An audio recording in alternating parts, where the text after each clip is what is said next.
are listening to the Tri-Quarter Transmissions.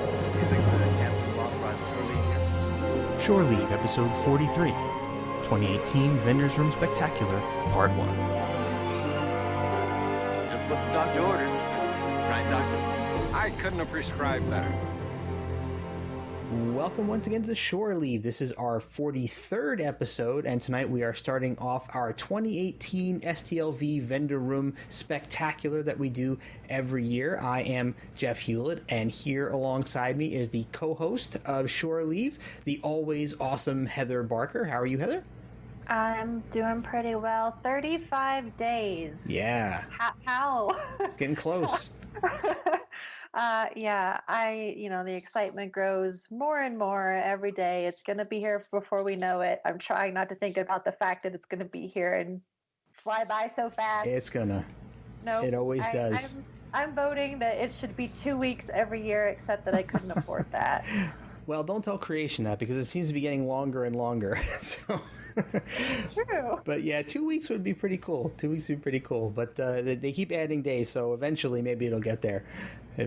So real quick before we jump into the show, I want to make a quick reference to our Patreon page. You can find it at patreon.com/the-triquarter-transmissions, or by visiting our website and clicking on the big orange Patreon link in the upper right hand corner. So if you enjoy what we do here on Shore Leave or any of our other Tri-Quarter Transmission shows, please think about joining our Patreon family. So becoming a patron will give you instant access to our unedited episodes right after we record them, often with quite a bit of bonus material, including this show that we're listening to right now. And we've got some other really cool gifts. We've got Patreon exclusive pins that our Patreon supporters will get the minute they join, will be sent to you. We're hosting Patreon Trek chats on a monthly basis, so you will be invited to join in with us to talk about Star Trek, exclusive for our patrons. And wow, there's so much stuff going on. I think we have some more stuff coming down the pike too, as we move forward, right, Heather? Yeah, and in fact, the next Patreon hangout is going to be July 17th, which is a Tuesday at 7 p.m. I will be there. Yay. Maybe you will. Will you be there, Jeff? I believe that I will be.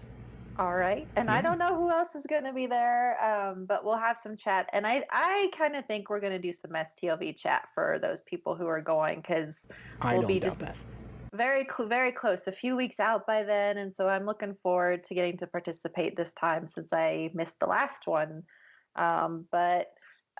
We've had quite a few additions to our Patreon family. Do we have the names? Yes, we do. There's a couple of additions. So thank you to Sherry Kidner for upping your Patreon donation amount. That's wonderful. Thank you so much for that. And we've got a couple of new patrons, and I know I'm going to mess up this name, and I'm sorry ahead of time, but Mr. Eric Sakian? I know he's been on the show. I'm terrible. I'm sorry that I'm messing up your name, but Eric, thank you. And Mr. Bill Mann, thank you so much for signing up to be patrons of our network. We so appreciate you guys. And we're at 40 patrons now. Yeah. Which is pretty darn cool. Yeah, it's been excited. Yeah, so thank you guys so much. We appreciate everything, and look forward to getting to 47 sometime soon. Yes. Well, we've been growing pretty quickly recently, so I'm sure 47 will get here quickly. And another quick shout out, thank you to every one of our patrons. We love all you guys, and you make all of this stuff possible. So hopefully, keep an eye out, by the way, in your inboxes for the invite. It should be going out tomorrow for the July 17th Patreon chat recording that Heather just mentioned before. So we look forward to getting your responses to that and having more of you on. We had 3 patrons on last time, and it was a blast, a total blast. So looking forward to hosting these on a monthly basis and seeing some of you at STLV if you're going to come. Yeah, I'm excited. Yeah, me too. So, okay, you guys out there know that we love to talk to the amazing folks who are going to be in the vendor room at STLV. We do this every single year and get a preview of what they're going to have available for all of us. And to kick off our Vendor Room episodes this year, we have with us an extremely talented artist whose incredible Star Trek Discovery episode posters I'm sure all of you Trek fans have already seen, as long as all of his other incredible work. Hailing from New York City, not far from me, is the amazing Mr. Laz Marquez. How are you? Hi, how's it going? Thanks for having me aboard, Jeff and Heather. Awesome, yeah. It's great to have you here. It's great to have you here. So cool to talk to you. I was looking over your portfolio a little earlier. I'd already seen the Discovery prints, but you've got some really amazing stuff out there. I can't wait to talk to you about that in a little bit. Thank you so much. That means a ton. Thank you. Yes, and it was Star Trek Discovery that brought us together. Yes, it was. And Twitter. Like, I don't know if y'all out there are on Twitter or not, but aside from our unofficial Star Trek Las Vegas convention group on Facebook, Twitter is my favorite place for Trekkies these days. We have created a wonderful little Trekkie community, and that is how I came across Laz and his art. When you were releasing all the posters for the episodes and whatnot, I was just like, holy cow, your art is my style. And I'm like, amazing. Where can I buy all of this? Where can I get these? Oh my gosh. So yeah, it's been great getting to know you, and I was so thrilled to find out that you were coming to STLV. So Me too. Yeah, as was I. I cannot wait to see what you have in store for all of us when you're at your table. And so really quickly, before we get started with the interview, I want to quickly run down some of the latest STLV news, as we usually do here on Shore Leave. And I guess we can quickly start with a status on the tickets that are still available. So Gold, of course, is still sold out, but all of the other packages seem to still be available. So Captain's Chair at $869. Strangely enough, the general admission weekend pass is still at the early bird price of $305. They never changed that. Last year, I think they changed that in less than a week. I think last year didn't the first round sell out, or am I just thinking of the 50th? Or no, it's really unclear whether they sold out or not, or they sold as many as they wanted to sell at the special early bird price, because I think we all jumped on immediately the day they went on sale, and it was not even a week later they jacked the price up, and people were getting their backs up about that. But this year they went on sale for $305. Was around Christmas time. Yeah. And strangely, they haven't gone up, and the early bird message is still up on the Creation site. Well, thank you, Creation, for not jacking up the prices. I'm curious to see what the attendance will be this year. And if we'll be able to tell if there are less people or not, because it seems like there's not quite as much excitement for this year from the general camp and ticket sales. Like our the STLV buy sell ticket group, like with the tickets aren't really even moving, and I feel really bad for all those people. Yeah, and isn't it a little strange for Captain's Chair not to be sold out by now? Yeah, but I excuse me, I don't like to bash Creation, but no. $869, is that what you said? Like that? Yeah. That's a lot, and frankly, I don't think there's value there. I don't think that ticket is worth that much. Yeah, the prices have just been steadily going up and up and up every year. And I mean, I understood for the 50th. That's totally, and even the TNG anniversary last year, I could understand, but it just seems like it's not commensurate necessarily with the occasion. I know this is DS9's 25th, and that is an occasion, but I don't know. I think even the single day tickets, the preferred single days are 65 to 85, and the general admission single days are 50 to 75. So overall, the tickets have gone up again this year. So I don't know if that's necessarily it's driving people away, but I don't know. It could very well be. I think it probably is. I mean, the good news is that there are still tons of newbies coming this year.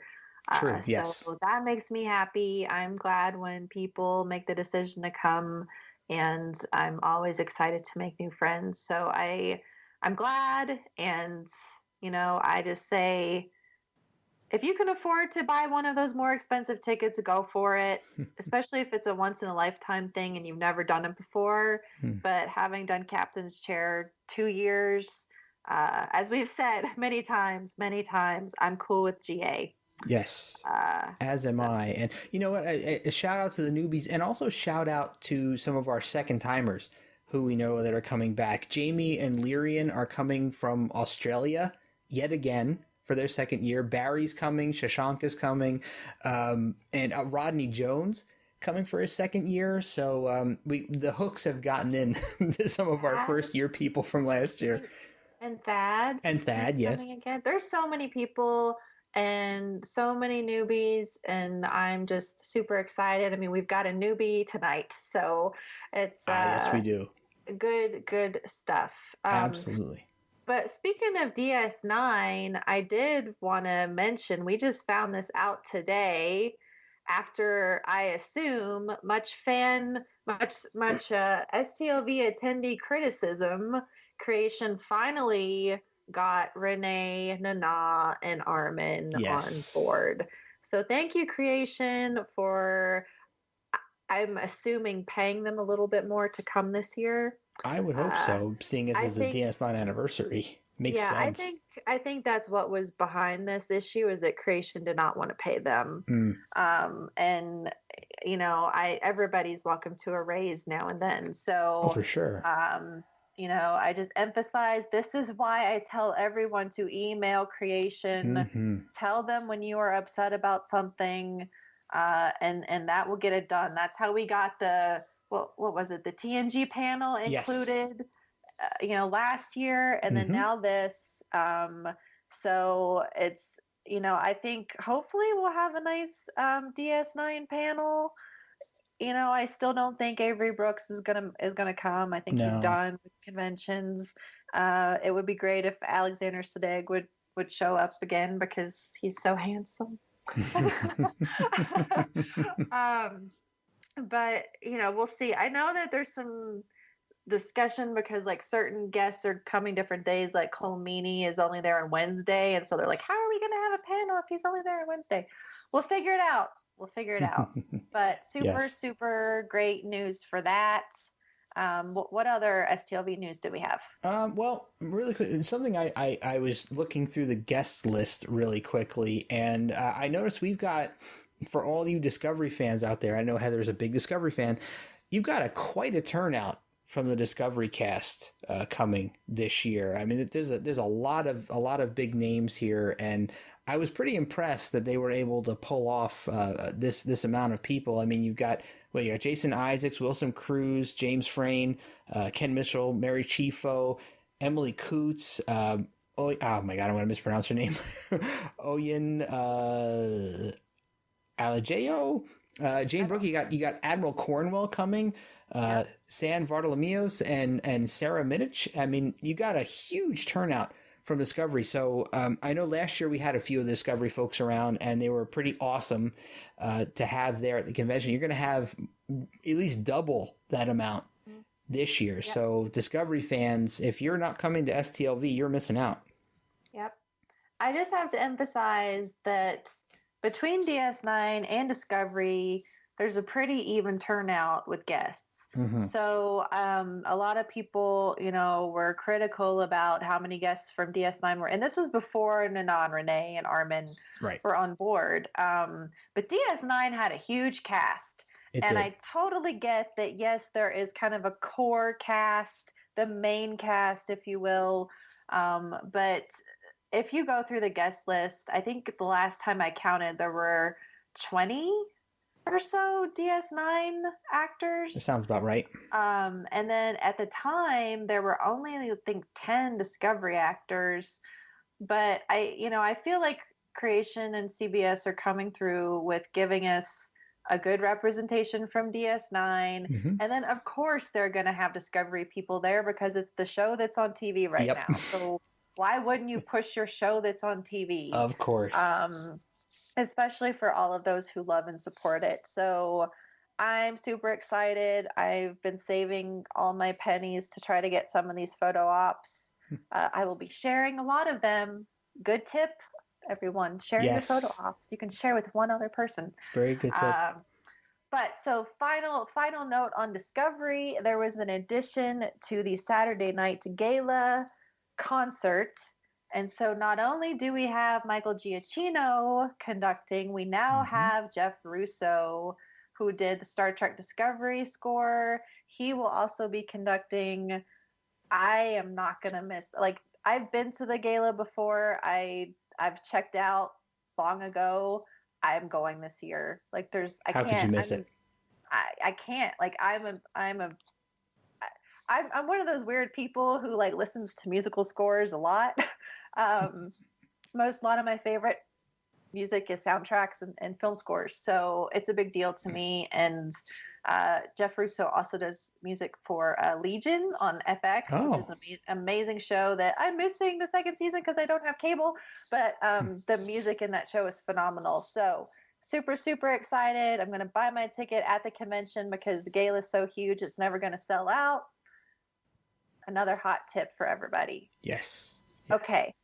Let's talk to Laz. Yes, let's talk. We've kept Laz waiting long enough. Let's get him back into this. Heather, you want to kick us off? All right.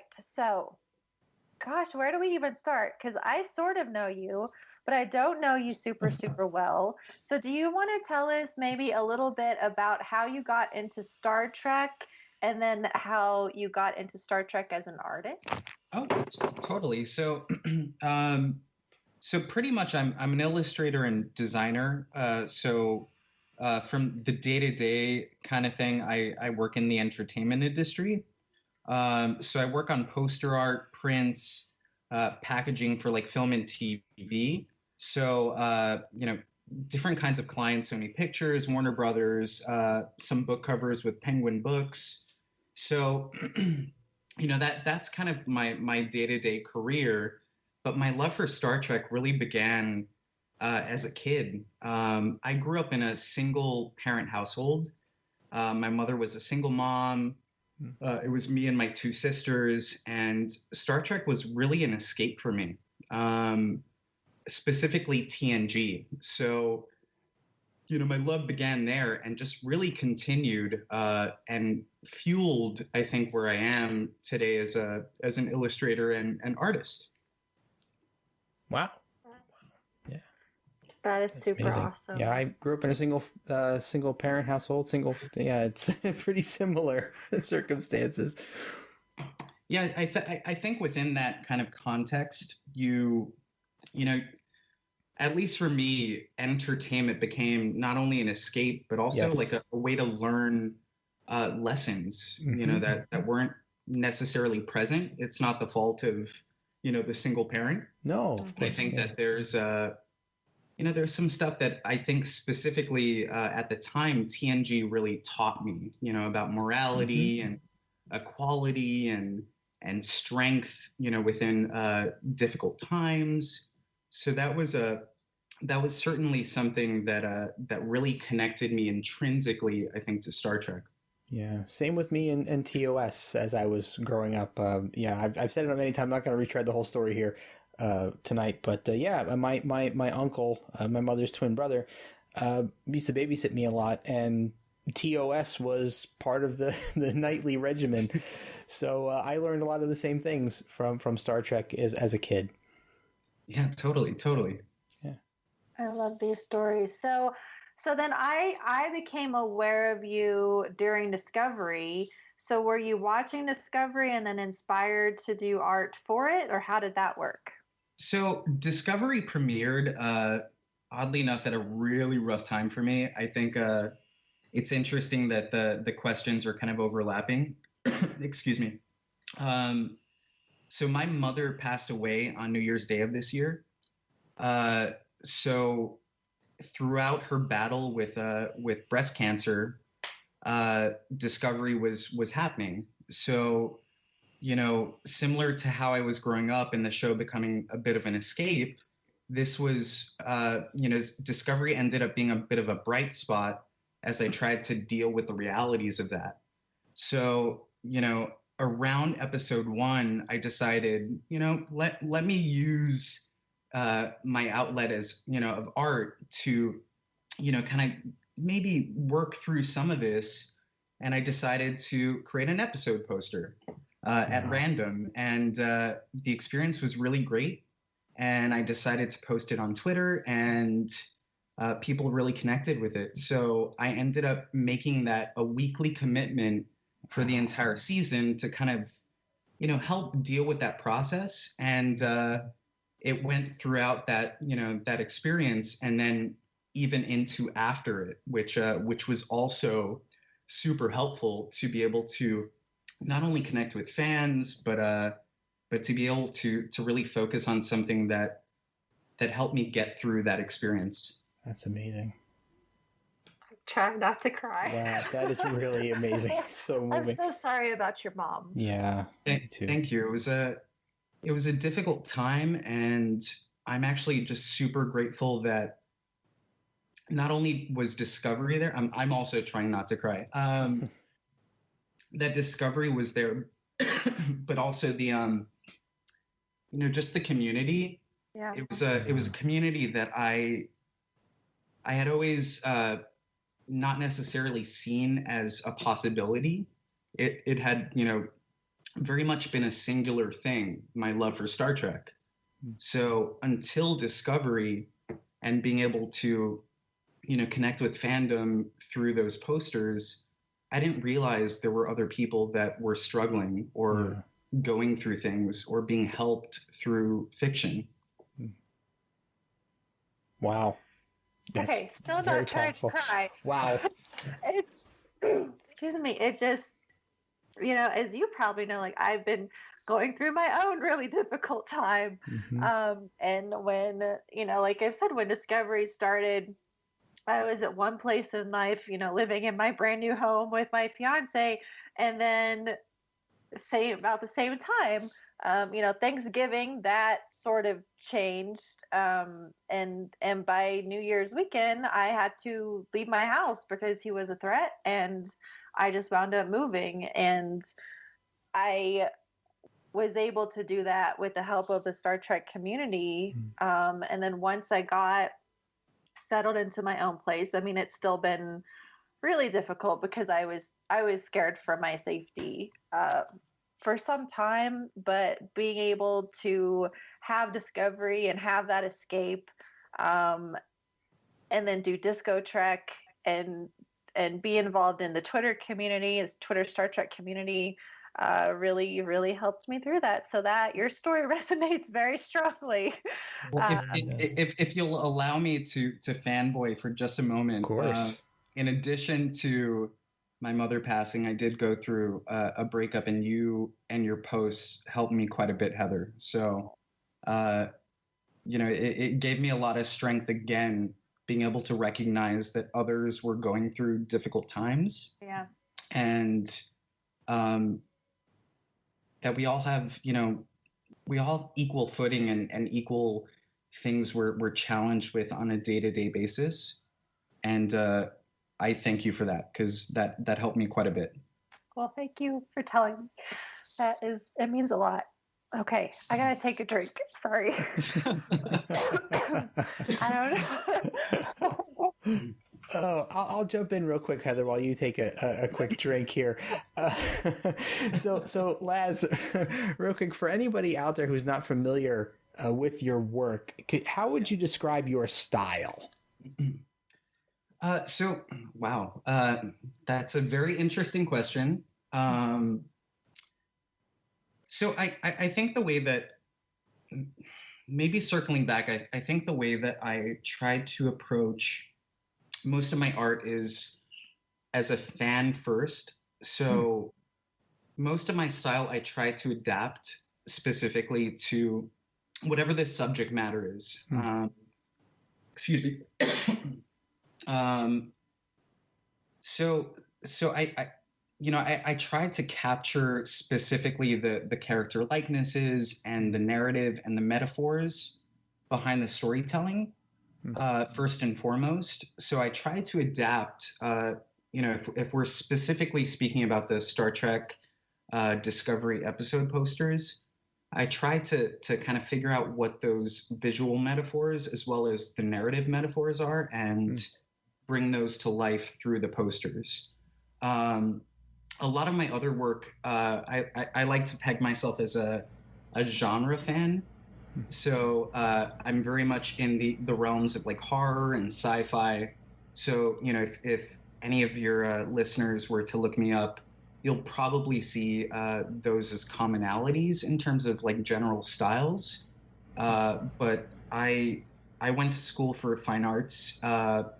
So you'll probably see a lot of either, roughness or ink splatters or things like that incorporated into the pieces. But in general, I like to approach the art based specifically on the subject matter first.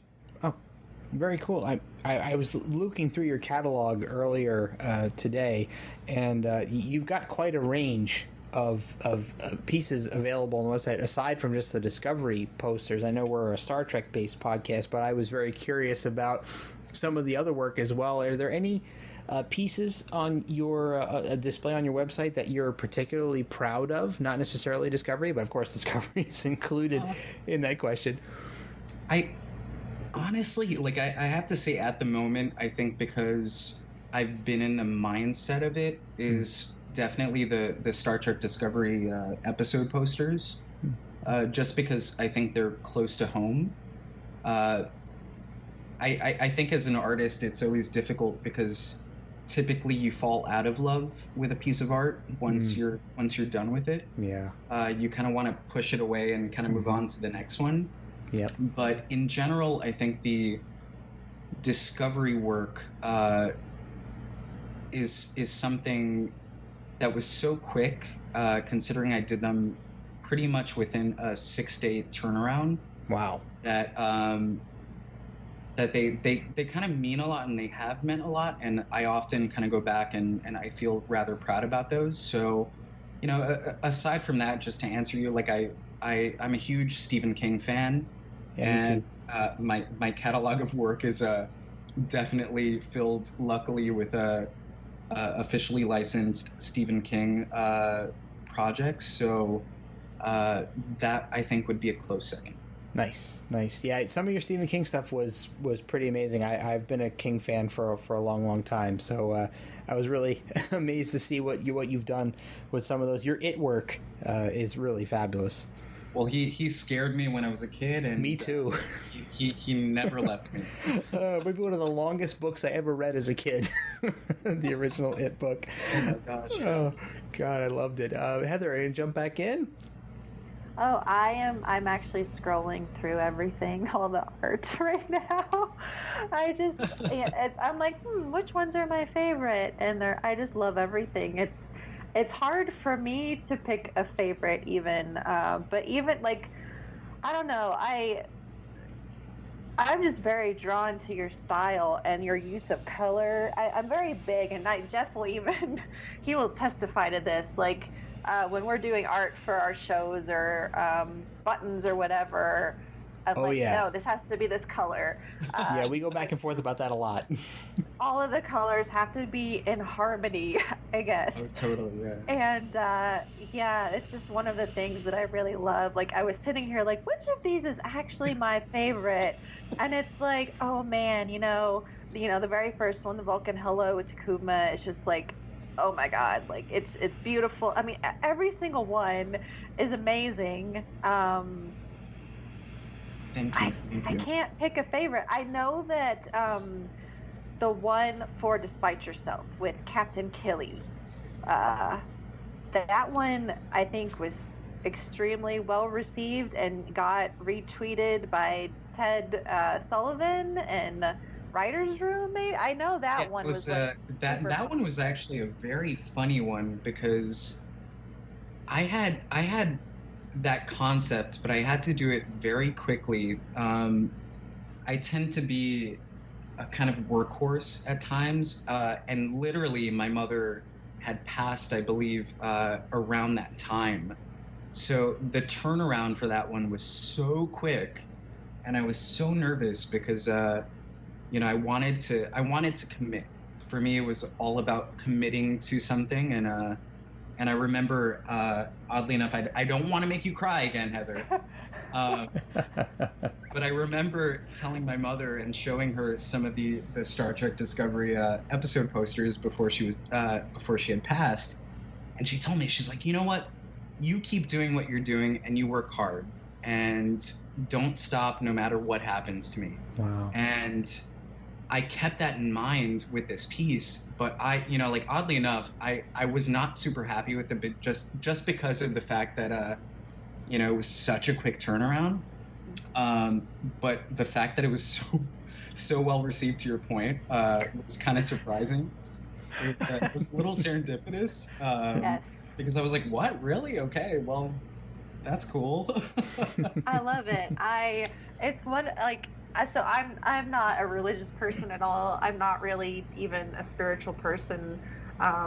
But throughout my whole ordeal, I've been telling myself, like, the universe takes care of you, which I know sounds kind of campy, but it really did. And part of it, like, I don't believe really in karma, because I asked myself the last 7 months, like, what did I do to deserve this, right? Like, if karma is a real thing, then what did I do? Because this is awful. But I try as a person and a human being and a Star Trek fan, to represent Roddenberry's vision of humanity and to be an accepting, positive, optimistic person, and put good things out into the world. And so I kind of feel like in when you do that, like, in some way there is this thing where the universe takes care of you. And, like, for me, it very much would be like, your mom encouraged you and you did this during a really difficult time, and the universe just turned around and said, no, you're doing the right thing. Yeah, like, totally. Yeah. I don't know. I love that. I'm weird. I'm emotional.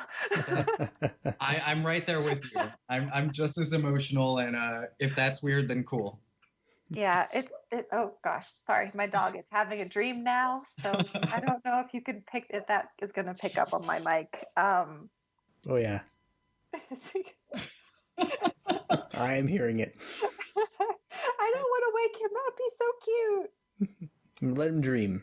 Don't get over it. All right. So, okay. So, tell us the story of coming to STLV. Did you decide to go? Did Creation reach out to you? How did it work? Okay, so it's an interesting story because originally something was in the works where I was going to be doing a piece where I would actually be going to STLV for that piece, kind of representing it. That specific thing actually fell through, but I decided, given all of the epic drama and stuff going on in my life, that it was about time. It's something I had been considering for many years to go to STLV, and I just decided, you know what? Let me go. Let me take maybe my first vacation in about 3 years. Mm-hmm. And I decided to go anyway. And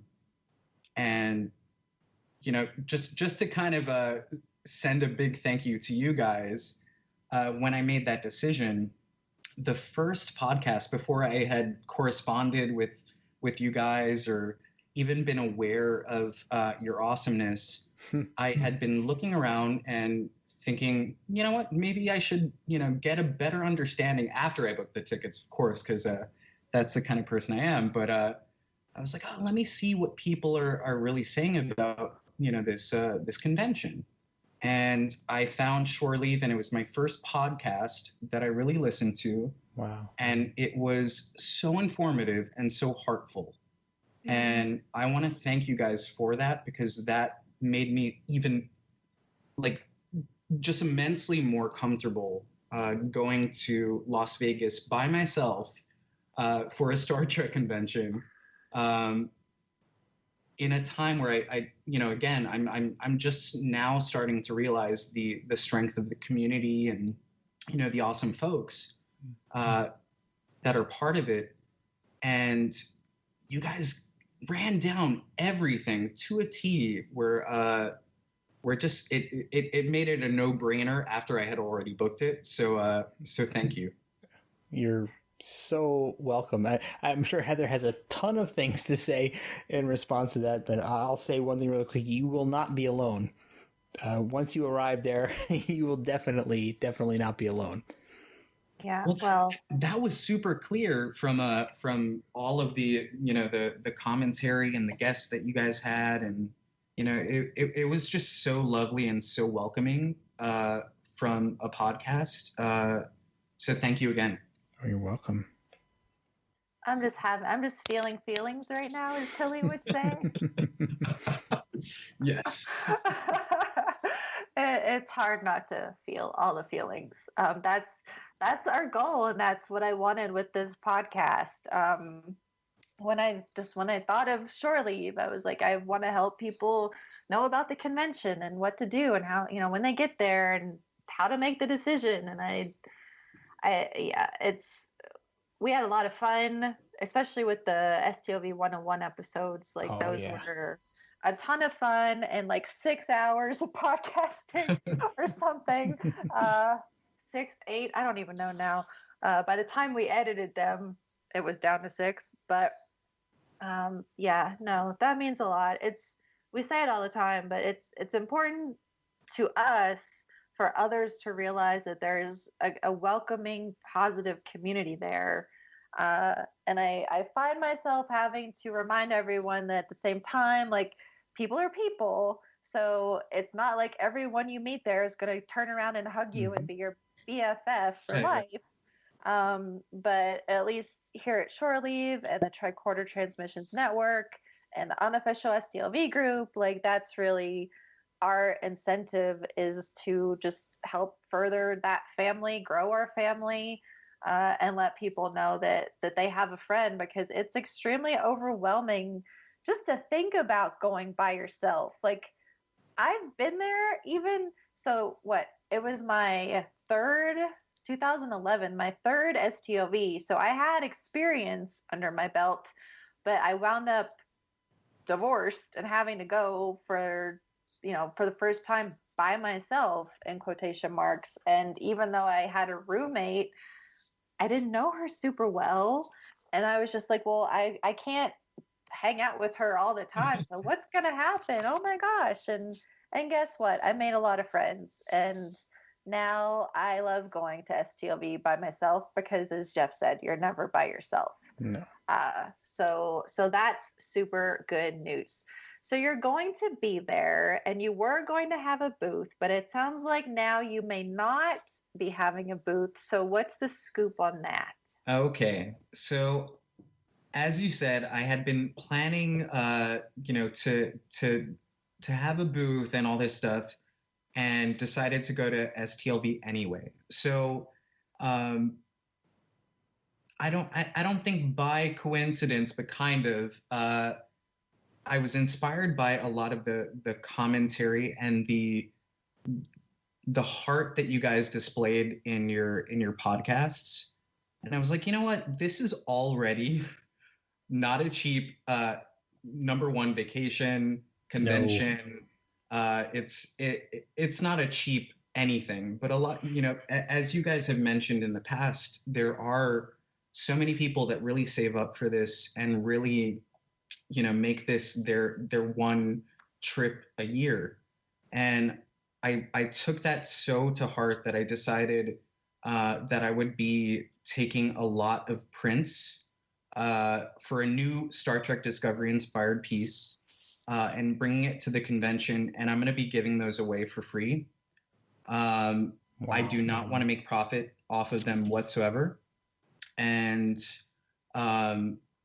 pretty much what I'm going to do is I'm going to bring them and, through social media or, in person or whatnot, pretty much just give away to the people who have come and really care about Trek.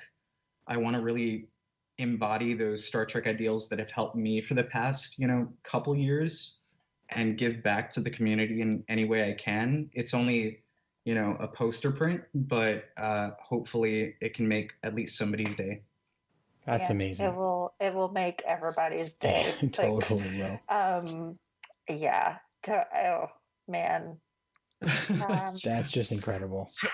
So the details behind, the poster printer, they're going to be 18 by 24 Gickley prints. Wow. So for those of you maybe listening that Gickleys are pretty much a specific kind of print that is a certain ink quality, so it doesn't really devalue over time. And those will be signed and numbered specifically for the convention. Wow. They will be a variant piece of something else that will be released prior, so you guys will be able to see. Oh my God. Wow. And then I'm also going to be bringing, hopefully, if time is permitting, a postcard set for the Discovery episode posters. Oh my like goodness. those. So those, again, will also be giveaways. No profit. Wow. I do not want any money off of this stuff. Again, I want it to be a big thank you to everybody. Wow. Okay. Well, this is my hope because, again, and I'm trying not to cry. I just can't. Forgive me. I'm serious. Like, I'm just feeling all the feelings. My hope is that you come to STLV and do that this year. And I hope that you will come back in 2019 and have a booth so that we can spend a lot of bleep money. Yes. And reward you for your generosity and kindness. Because I would drop some major cash at your booth. So it is unspeakably generous what you're doing. And I hope to support you financially in the future. As do I. Yeah. That definitely means a lot, and it's something to be completely honest with you. My non-Trek fans, they tried to convince me in many ways, like, oh, like do it on the sly, or sell the pieces, and I specifically told them from day one, I'm like, I have no interest. There's nothing that I want back except for, just, Trek interaction and Trek love to be spread across, from that. So it was something I felt very passionately about. Sometimes to the detriment of conversations with other folks. They didn't really get it. Yeah.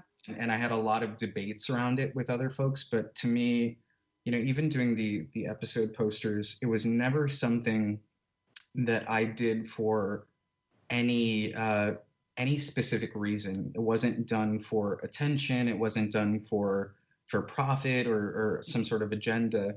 It was really about just showing love for something that was actually helping me as well as other people. And I don't feel like we often give back as much to the things we have fandom for. You guys certainly do, and there are plenty of folks that do as well. But it was something that was really important for me to stay true to and not kind of compromise on in true Picard fashion, I would say. That's incredible. Yeah. You are an amazing human being. Yes, That's all I'm going to say. Oh, God. Thank you. You're doing a good job of representing Star Trek. Okay, so speaking of generosity, like seriously, how could you be even more generous? You are one of our guests for the Night of Diversity celebration that we are having Saturday night at STLV. And side note here, we just nailed down the venue, so it's going to be over at Kiss Mini Golf. They have a private party room, so you can come. We'll have a DJ, live music. There won't be a bar inside, but there's a bar right outside, and it will have drink specials. You can play mini golf if you want to. I think you still have to pay for it, though. But we're going to have tons of raffles, and all of the proceeds from the raffles are going to right now we're still nailing down the charities, but we have two LGBT charities that we're donating to that we'll announce closer to the convention once we've got everything set. But Laz, you are going to be there, and I think you're donating something to the raffle too. I am. So the aforementioned posters, poster prints, and postcard sets will be part of that. And I could not be more elated to be part of this. I am a gay man who's also a Latino. So diversity runs deep in my blood. I was raised by pretty much all women, so that's an important cause for me as well. So diversity and the fact that you guys are doing that is just beyond incredible. So it seemed like a natural fit, and you guys are awesome. So I can't wait to experience it and be around all my diverse Trekkies. Yeah. I do want to emphasize that even though we're somewhat not focused, but emphasizing just having a safe space for the LGBTQ community, it's really about diversity as a whole. So ethnic diversity, like anybody can come. This event is free, number one, and it's at the Rio, so you don't have to leave. And it is a certified safe space for everybody. And I will tell you right now, if you come to this event and somebody upsets you and you don't feel safe, come and find me and I will escort them out myself. I am not taking any guff. That's a better word than the S word. I do not tolerate intolerance. So anybody who knows me and knows our group on Facebook and knows our network knows that we are about positive, safe spaces. Yes, that is the unofficial Star Trek Las Vegas convention group on Facebook, by the way, just in case anybody listening does not know. I know. I said it earlier. I figured they'd know by now. Yeah, but if you're not a member, join up, and you can find a lot of more details about the Night of Diversity in the group as well, just in case. Yeah, and it's an event on our Tricorder Transmissions. And it's Tricorder Transmission, yes. So all the information will be posted there. We're adding more guests over time. We're still nailing down a lot of details, and we can't confirm guests until we hear word and etc. But honestly, like, even though we may have some celebrity guests show up, I don't like that would be great and wonderful, and I'd be so appreciative if they do. But I'm not, I don't want to go to the party for that. Like, no. I want to go to the party to hang out with you guys and to celebrate being a family and raise some money for charities. Yes, most definitely, for sure. All right, well, we've got a few minutes left, so let me do this. What are you most excited about for going to STLV for your first time? To be honest with you, meeting the kind folks who've reached out to me on Twitter, who are also going to STLV. Again, I was terrified about going by myself, and after listening to Shore Leave, I was like, you know what? Let me start posting stuff on Twitter and feeling this out, and people have been so kind and so sweet. So I really take a lot of the inspiration from what you guys have said in previous years, and I more so than the celebrity guests, which I am. It's definitely meeting the actual people that I'm talking to on Twitter. your fans. Yes. Yes. You do have fans. Like, I am your fan. I would like to say equals. Fan makes me feel weird. I feel strange. Okay, I'll try not to fangirl then when I meet you. But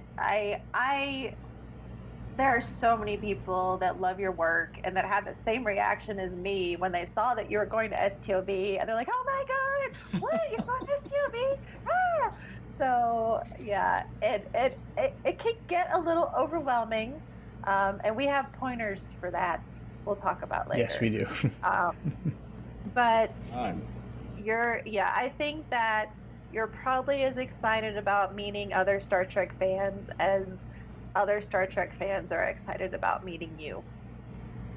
Oh my gosh, well, if that's true, I'm pretty bashful, and I will babble like I am now. It's okay. We all totally fine. It's totally cool. Totally cool. I will say I will probably babble when I meet Denise Crosby for the second time in my lifetime. Yes. Tasha Yar is my favorite character. Aww. So I will probably freak out in a similar fashion. If we ever do a Tasha Yar podcast, we'll have you on. Oh, for sure. And honestly, like she wasn't always like my favorite TNG woman character, but I don't know, something in the past few years, and where I've delved into certain parts of her story more, I don't know, she probably is my favorite TNG woman character, and I'm so sad that we didn't get more of her. Because part of it is kind of weird, because it's like the context that you get about her character from the history, almost more so than what you saw on screen. Like I liked her because I was an 8-year-old who saw Tasha Yar, and I was like, oh my gosh, she's fabulous, I want to be her. And then, like I just kind of followed that character, and then Yesterday's Enterprise was amazing. Yes. And kind of solidified that. But I think it's like a lot of the behind what she could have been, and some totally. I mean, honestly, I feel like she was the strongest woman character when she was on the series, and that's despite not giving her the attention that maybe Beverly Crusher or Deanna Troi got. But I don't know, I just thought she was phenomenal, and there's just something about her just really standing on her own and being so strong and strong-willed, physically strong. I don't know, I adore her, and Denise is wonderfully lovely in person. Hopefully she will have her own table, like a lot of the TNG actors, save Patrick Stewart, who's like behind a glass case.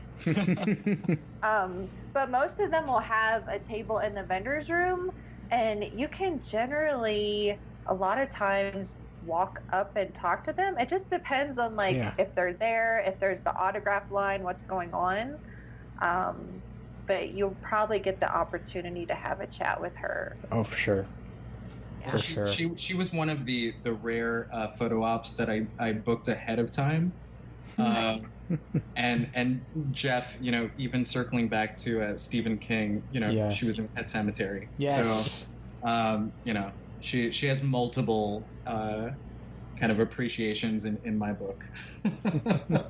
Well, tell her that. Yes. The nice thing about our Star Trek actors is that I think all of them are extremely receptive to heartfelt confessions, I'll say.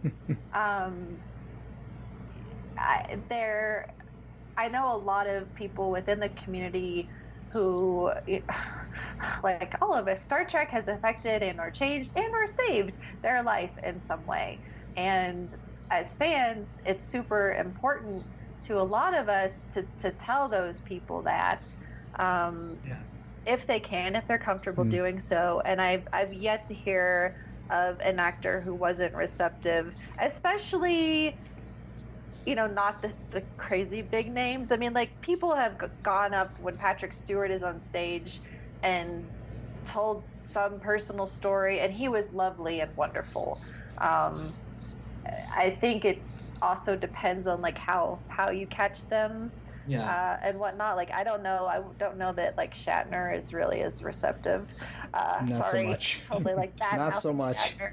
He doesn't listen, so we don't care. Yeah. But I feel like the TNG cast and DS9 cast and Voyager, like I feel like they're all very, very receptive to knowing that they've made an impact on us. That's the very long way of saying a very short sentence. Yeah, totally. Yeah, I think it's going to be interesting as well. I'm sorry if I'm rambling a little bit, but meeting for the first time ever anybody from Discovery. I know they were there. Weren't they there last year? Yeah. They were kind of roaming, and like I didn't get to meet any of them because I just missed them because they were just like, oh, we're just here to hang out, kind of. Yeah. Like I'm super excited to meet one of my personal heroes, Wilson Cruz. Yes. For sure. Yes. He's such an activist and such a rock star in so many ways. So I'm super thrilled to book that as well. Yep. And they're just lovely people. I find even just from afar, and their sense of appreciation for the fandom. Mm-hmm. So like I'm kind of thrilled and nervous to meet. So that's also something I'm definitely excited for. Oh man, yeah. I have really backed off with the amount of photo ops that I've gotten. Like, I don't do autographs, I do photo ops, and I didn't even do any last year except Jeff was so kind to give Claire and I the photo op that he was randomly chosen to win my creation for Mae Jemison. Oh my god! Yeah, that was the only photo op that I did because they're not cheap and that's a good one. Yeah, no, it's hanging. I'm looking right at it. It's hanging on my wall. Like, of all, I've got Patrick Stewart, I've got Leonard Nimoy. Unfortunately, those have my ex-husband in them, so I don't hang those on the wall. But it's me and Claire and Mae Jemison hanging on my wall. I mean, and she was so nice and wonderful. The best. But this year, like, I have gone without food, without haircuts, without any frivolous purchases, so that I could save like all my cash money, like all my tips and stuff, to do photo ops. And like I said earlier, I'm probably going to share a lot of photo ops with people. Claire was nice enough to go ahead and buy Jason Isaacs. And then I think my friend Patrick and I are doing the one with Wilson Cruz. It's either Wilson Cruz or Mary. I don't know. But I just, now I'm rambling, but I have to have this confession. So because Discovery's been so powerful for me, and has been there and been an escape and been a highlight, and not just the show, but then doing a podcast and interacting with fandom, like, it's so much more than a show. But if they do a panel and they do questions, like, I so just want to go up there and just say thank you. And I know that, like, everybody, well, I think hopefully people would like clap and yay. But a lot of people hate it when you go up and, like, instead of asking a real question, just have a personal moment. But I just feel like they, despite some of the pushback, despite some of the decisions they made that I don't quite agree with,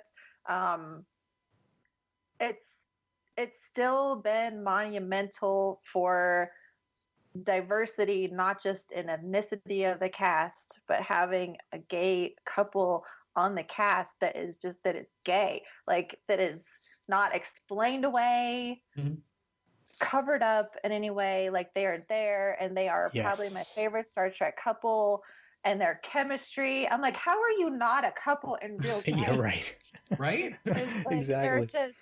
they're amazing. And even when they were on After Trek together, like I fell in love with Oh, Wilson yeah. all over again because he's so adorable, like touching Anthony's arm. And sorry, it's just they're the best thing, and they bring me so much happiness. And I'm gonna cry again, so I'm gonna shut up. But I just like it is so important to me. Like I want to get up there and just say thank you to all of you, and having so many amazing women characters. Oh, And yeah.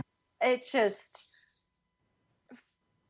I have said this, I think I tweeted it the other day because I'm in my DS9 rewatch, like my 10th or something, and I still think that DS9 is like the best Star Trek in my opinion, but Star Trek Discovery is now my Star Trek. Like DS9 used to be my Trek, but now like Discovery is my Trek. And again, like it's just they're all so amazing, and they have embraced fandom, and they have used their voices despite all of the hate that's been thrown their way. They have just been incredibly resilient and inspiring. And now I'm going to be quiet before I cry. Okay. I completely agree. Being a tried and true TNG fan, Discovery is definitely my Trek for now. I think that Trek evolves with us in a lot of ways, in different times in our lives. And I think that was really apparent, Heather, in the episode of Disco Trek. You guys were doing the character profiles, and you guys had one on Tilly. Yes. And the discussion, I was like, yes, yeah. I'm like, yes, this is my Trek right now. Yes, completely. And I was just down. I was like, this totally makes sense, and it is my Trek in a lot of ways. When I didn't think it was, because I was so like, no, TNG, it's like always been there for me, and I'm like, no, Discovery has been as well. Yeah, it's just all the feelings, and it's so effing cool. See, I didn't say the word. I don't have to edit it. Yes. We don't curse on the Tricorder Transmissions Network. No, we All don't. right. No, we. All right. Well, I think it's about time to wrap things up. But thank you so much for coming on and for letting us be your first podcast. Mm-hmm. Thank you for. Oh my God, me. You're so welcome. We are going to have you back next year when you come and have a table and sell things. Yes. I'm down. Sorry, I don't mean to be pushy. I just appreciate what you do, and I want to give you money for it. I do too, and I'm going to be even pushier than Heather is, and I'm going to say I have a zillion questions that we don't have time for about your artwork and your process and your inspirations, and I'm just going to throw it out there, and Heather, forgive me because it just came off the top of my head, but maybe in the near future, maybe after STLV, we can do some sort of a supplemental about your art and talk to you more about your process, if you'd be open to that. Whenever you guys want me around, I'm here. Oh, yes. Awesome! I would love that, Heather, and you and I can put that together. Yes. And talk. And just two quick comments too before we wrap up. I know we're getting really close on time here, only a couple minutes left. As a New Jerseyan, I have to say that I love your Jason Voorhees with the Greetings from New Jersey piece. I'm also a New Jerseyan. Are you really? Yes. Nice. Yeah, I've been in Jersey and born and raised all my life, all 43 years, and I was really humbled to see that. It was really, really cool. Growing up on the Friday the 13th franchise, Crystal Lake could be anywhere, but that was really cool to see. And also really quickly, Heather and I are both big Disney fans, and your Disney art is amazing. I love the Finding Nemo, the Up, the WALL-E. All of it was really great. Well, it seems like we'll have tons to chat about. Oh, we will. I'm super excited about it. It'll be a 2-hour podcast. It could be. Whatever. Could totally be. No, all right, I'll just give you I'll do your job, Laz. And so it's lazmarquez.com. is your website, and I'm telling everyone to go look at this beautiful gallery of magical wonderment. You will not be disappointed. No, I mean, just everything is phenomenal, and I am especially fond of your Princess Leia. Oh yes, tribute. Gorgeous. It is absolutely beautiful. Again, man, you're so good with color, and I appreciate that so much. Guys. Okay, so where else can we find you on social media if people want to follow you and engage with you and tell you how excited they are to see you at STLV? So it's pretty simple. It's Laz Marquez across the board on all social media. So LazMarquez. Awesome. Easy is right. I clapped for that.